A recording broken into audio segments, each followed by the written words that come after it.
Hello, this is a video about the Anomalies on the ABBA Stars on 45 medley that was released around about 1981. This is the extended mix. I was asked to do this by somebody called ABBAFan95 on YouTube, whose first name is Matthew. So Matthew, I've finally got around to doing it. I think it was a record that was uploaded here. So I'll have to try and be careful. I do think there are a few clicks that don't sound like records, so I'll put those on, but I'm not 100% sure. So if yours hasn't got clicks in these places, then sorry. Also, I don't think that this was necessarily done with the utmost care and attention.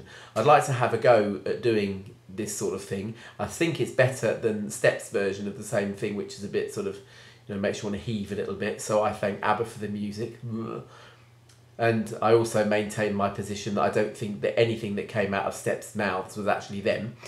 But sorry if that's offended Steps fans. Well, I'm not sorry really. You shouldn't be a Steps fan. Right, okay, so the ABBA medley then. I'm not going to detail every single edit into every song because by its nature it is a collection of edits, but I'll talk about some of the very bad ones that are here. Alright, so 3 or 4 seconds in, we're on the Stars on 45 song now. The EQ dulls, there's an edit point in the EQ dulls. At 17 seconds, there's a click centre right. Doesn't sound like a record click to me. 35 seconds, we're in the Voulez-Vous intro, and there's a glitch on the left-hand side. Probably an edit point.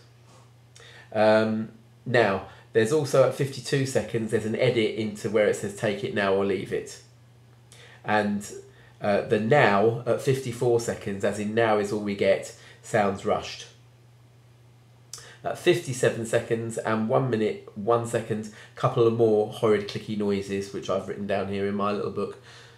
Sorry if I'm not looking at you, it's because I'm trying to look at my little notebook as well. Right, SOS. 1 minute 12 seconds into this now. Sounds like there's some tape wear. The sound sounds to be distorted, but it could well be that it's just dust in a record. So yeah, take your choice there. If yours isn't distorted, if you've got it, then take it that it's dust in Matthew's record. Right, Knowing Me, Knowing You. 2 minutes 19 seconds. There seems to be a bit of unnatural reverb there. Probably covering a bad edit.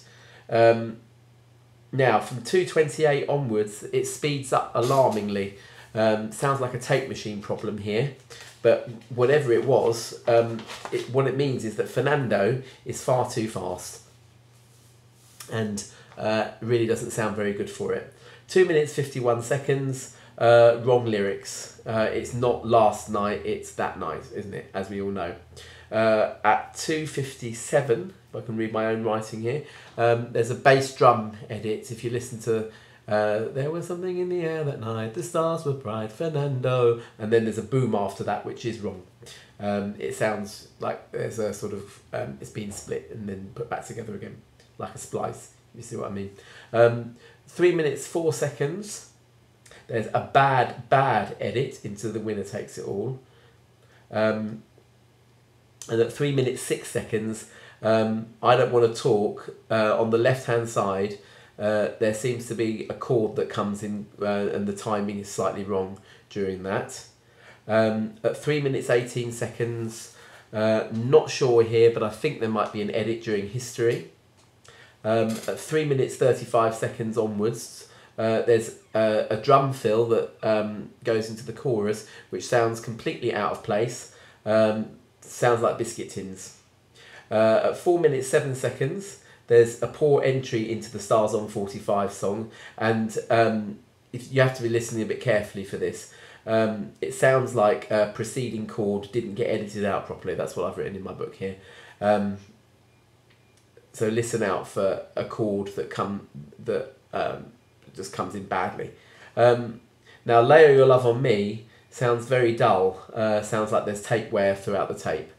And that's 4 minutes 30 seconds to 5 minutes 6 seconds. There's also a burst of sequencer during that passage, which should have been turned down a little bit.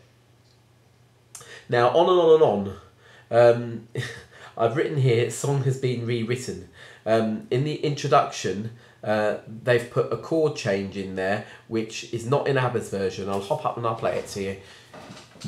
This is ABBA's version.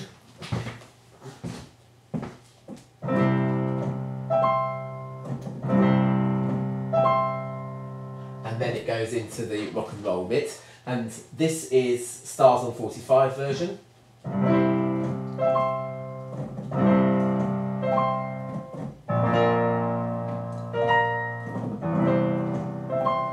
Or something like that, and goes on repeating like that for a little while. They're just being creative there.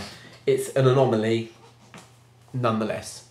I don't suppose there's anything wrong with it, provided that Benny and Bjorn approved of it. Now, this is the second appearance of Super Trouper now that we're on. Dull EQ, and at 6 minutes 40 seconds, duller still. Now, at 6 minutes 55 seconds, there is a dreadful edit to Summer Night City.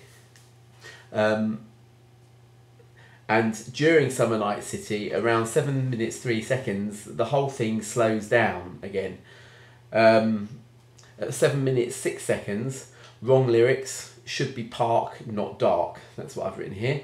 7 minutes 11 seconds, there's a combination of Gimme, Gimme, Gimme and Summer Night City, which they put together, and it actually sounds quite good, quite clever.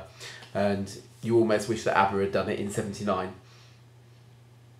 At 7 minutes 26 seconds, there's an edit, and at 7 minutes 42, there's a sudden change into Stars on 45, which sounds a little bit badly done, but nevertheless, you wouldn't really expect it to be anything else because it's not an ABBA song. But there you go. That sounds. I've whistle stopped through that because I'm trying to get it into 10 minutes. It does sound as if I'm being rather harsh on it, but I'm not really. I think, you know, it was obviously done in a very quick attempt to try and cash in on ABBA's success. I'm not sure whether or not they would have had to have sought Benny and Bjorn's approval for it. I'd like to actually have a go at doing this myself. I think it's better than some of the ABBA medleys. As I said, I really hate the Steps one. And I've heard a few other medleys that have been sort of passed around the internet and what have you. And I think it's probably the best one that there is there. But as I say, they could have done it an awful lot better. Incidentally, all the singing on it is by some Dutch group. The backings, some of them are actually uncannily like the ABBA tracks, and I don't know whether or not they actually used any of them. Sometimes it's very obvious that they haven't, as I say, in the On and On and On one. And Fernando, I think, probably they didn't. But on others, it really does sound very much like the ABBA thing. Lay Your Love on Me, the synthesizer at the beginning is, you know, almost like that Yamaha GX1. Now at the time, Benny had about the only one that was on the planet. So it obviously wasn't. So they've worked quite hard to, you know, to recreate the sound, but I do wish that they'd just taken that slight, you know, bit of extra care, and some of these edits and things wouldn't be there. Okay, so, oops, dropped my book. This is it, by the way. I'm a school teacher, and somebody, as a parting gift, as it were, bought me this, and I'm using it for the Anomalies, so it's coming in very handy. One day I might give it up as a prize or something on YouTube when it's full. Alright, take care, bye.